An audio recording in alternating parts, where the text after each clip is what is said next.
প্রোডাক্টের রিভিউয়ের সময় অথবা ব্লগিং এর সময় মোশন ট্র্যাকিং হলে কেমন হয়? Cinematic, right? বাট সেগুলো ইউজ করতে গেলে অনেক এক্সপেন্সিভ গিয়ার ইউজ করতে হয়, যেমন কম্পিউটার। বাট ওয়েট, আমি এখানে কম্পিউটার ইউজ করতে বলবো না, ইউজ করতে বলবো CapCut, mobile free video editing apps.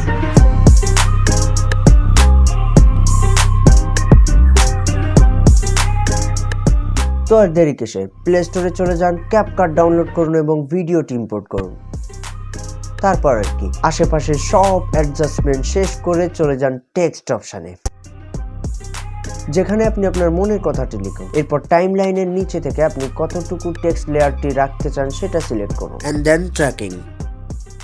এরপর লেয়ারের একেবারে শুরুতে কার্সরটি রেখে টেক্সটটি কোথায় রাখতে চান সেটা সিলেক্ট করুন এবং উপরে দেখতে পাবেন গোল একটা ট্র্যাকিং মার্কার।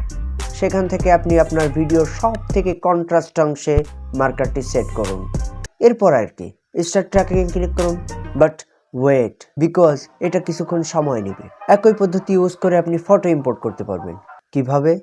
সোজা চলে যান স্টিকার অপশানে, সেখান থেকে ফটো প্লাস সাইনে ক্লিক করুন। এরপর আর কি, ইম্পোর্ট করুন কাঙ্ক্ষিত ফটোটি। তারপরে টেক্সটের মতো একইভাবে সব কাজগুলো সম্পাদন করুন এবং আবারও স্টার্ট ট্র্যাকিংয়ে ক্লিক করুন। এবং রেজাল্টটা এই।